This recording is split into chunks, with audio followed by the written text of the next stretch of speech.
Hello viewers, welcome back to my channel story time once again.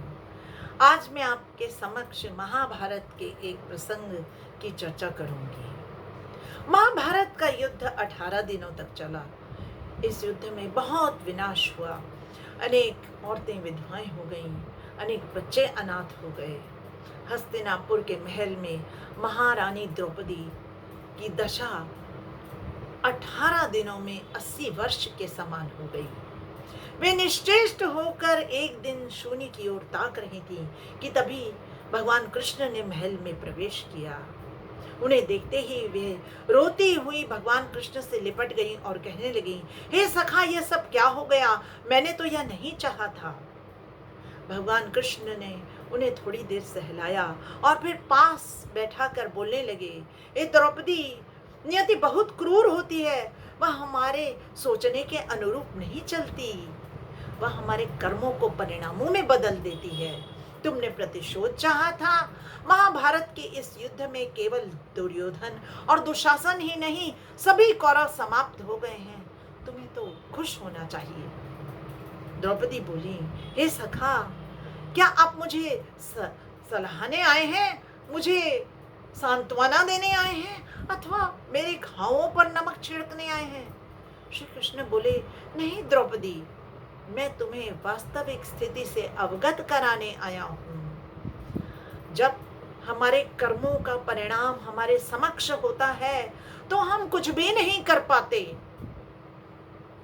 तब द्रौपदी ने भगवान जी से पूछा, क्या इस युद्ध के लिए पूर्ण रूप से मैं ही जिम्मेदार हूं?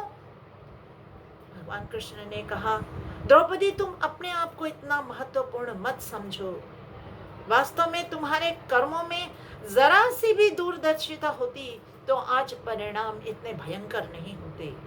द्रौपदी ने पूछा, मैं क्या कर सकती थी हे कृष्ण? कृष्ण ने कहा, तुम बहुत कुछ कर सकती थी।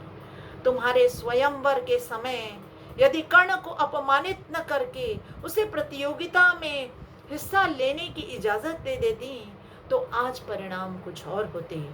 यदि माता कुंती के कहने पर 5 भाइयों की पत्नी स्वीकार न करती तो भी आज परिणाम कुछ और होते।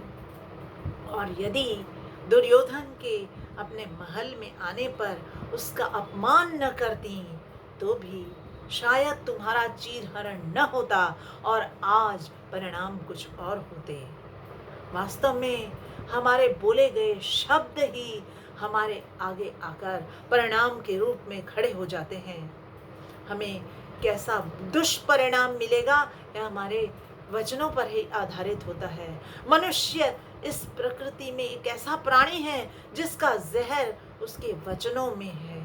इसलिए जब तुम किसी से कुछ भी बात करो तो सोच समझ कर करो, अपने वचनों को तोल कर बाहर निकालो।